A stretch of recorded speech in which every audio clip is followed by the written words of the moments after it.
नमस्कार दोस्तों, आज हम बात करेंगे एट्रीब्यूट्स ऑफ मरकरी यानी बुध ग्रह। बुध है हमारी इंटेलिजेंसी, बुध है हमारी स्पीच और बुध ही है हमारी कम्युनिकेशन स्किल। बुध ग्रह से ये देखा जाता है कि आप किस तरह सोचते और समझते हैं, किस तरह से अपनी बात दूसरों तक रख पाते हैं और सांसारिक कार्यों में आप किस तरह से अपनी वाणी के द्वारा व्यवहार करते हैं। बुध क्या है? बुध है बुद्धि। बुद्धि और प्रज्ञा दोनों का संबंध बुध से देखा जाता है।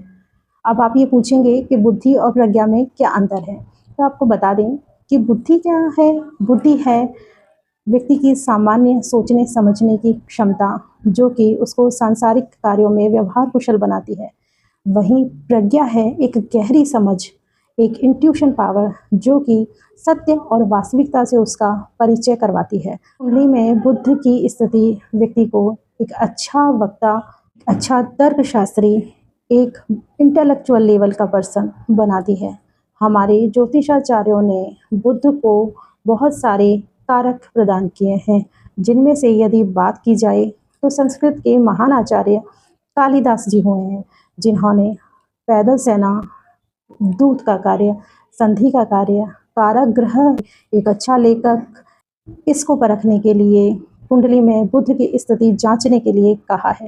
इसके अलावा सर्वार्थ चिंतामणि में वेदांत और आत्मा का संबंध भी बुध से ही जोड़कर देखा जाने की बात कही है। इसके अतिरिक्त अगर बात की जाए मंत्रेश्वर की, तो मंत्रेश्वर उपासना और स्तुति भी बुध ग्रह से ही देखने की बात करते हैं। बुध कुंडली में अगर व्यक्ति का अच्छा है तो वह व्यक्ति को एक बहुत ही समझदार और सुलझावा इंसान बनाता है। इसके अलावा शिल्पकला, ज्योतिष शास्त्र, बहुमूल्य पत्थरों को परखने की कला, बैंकिंग क्षेत्र से जुड़े हुए कार्यों को करने की कुशलता, कमीशन का कार्य, सॉलिसिटर, वकील, चिकित्सा, ये सभी कारक बुध ग्रह के द्वारा ही देखे जाते हैं। लेकिन अगर कुंडली में बुध की स्थिति अच्छी नहीं है तो वह व्यक्ति को बहुत कंफ्यूज्ड माइंड का बनाती है, व्यक्ति की निर्णय क्षमता को प्रभावित करती है। एजुकेशन का संबंध भी हम बुध ग्रह से देखते हैं। कुंडली में जब हम शिक्षा देखते हैं तो हम 3rd house, 4th house, 5th house, 6th house जो कि कंपटीशन का है एंड 9th हाउस जो कि हमारी हायर एजुकेशन का होता है, इन सभी से देखा जाता है, जिसमें तृतीय भाव जो कि मिथुन राशि है वो रूल करती है, वो हमारी मॉन्टेसरी एजुकेशन है। तो बुध से हमारी मॉन्टेसरी एजुकेशन देखी जाती है। पराशर ऋषि ने नृत्य कला का संबंध भी बुध से ही माना है। बाद के आचार्यों ने इस पर संदेह व्यक्त किया, लेकिन अगर देखा जाए तो महाभारत की एक घटना का मैं आपसे जिक्र करना चाहूँगी। महाभारत में पांडवों के अज्ञातवास में अर्जुन ने एक नपुंसक का वेश धारण किया और उनका नाम था बृहन्नला। उस वेश में उन्होंने उत्तरा को नृत्य की शिक्षा दी थी। और चूंकि बुध भी एक नपुंसक ग्रह ही है, इसलिए हम नृत्य कला का संबंध भी बुध से ही जोड़कर देखते हैं। एक अच्छा ट्रांसलेटर भी कुंडली में बुध की एक अच्छी पोजीशन से ही बनता है। इसके अलावा रजिस्ट्रार और सॉलिसिटर, तर्कशास्त्री भी बुध ग्रह ही बनाता है। अगर बात करें तत्वज्ञान की भी 4 शाखाएं हो गई है।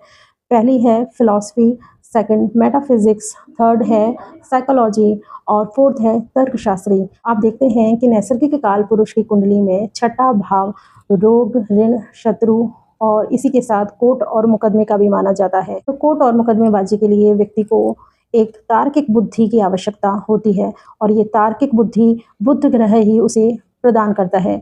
विभिन्न प्रकार के भावों में और विभिन्न प्रकार की राशियों में बुध अलग अलग परिणाम देता है। इसी के साथ विभिन्न ग्रहों के साथ उसकी युतियां भी कुंडली में अलग अलग प्रभाव दिखाती है। इन सभी की जांच करने के लिए कुंडली का संपूर्ण विश्लेषण आवश्यक होता है। इसके अलावा बुध की उच्च और नीच राशि में परिणाम और विभिन्न ग्रहों के साथ उसकी युतियां कुंडली में किस प्रकार का प्रभाव डालती है और व्यक्ति किस प्रकार से प्रभावित होता है, इसकी चर्चा हम अपने नेक्स्ट वीडियो में करेंगे। तो यदि आपको मेरा वीडियो पसंद आया है तो मेरी वीडियो को लाइक कीजिए और सब्सक्राइब कीजिए। इसी के साथ बेल आइकन का बटन भी दबा दीजिए ताकि आपको समय पर नोटिफिकेशन मिलती रहे। धन्यवाद।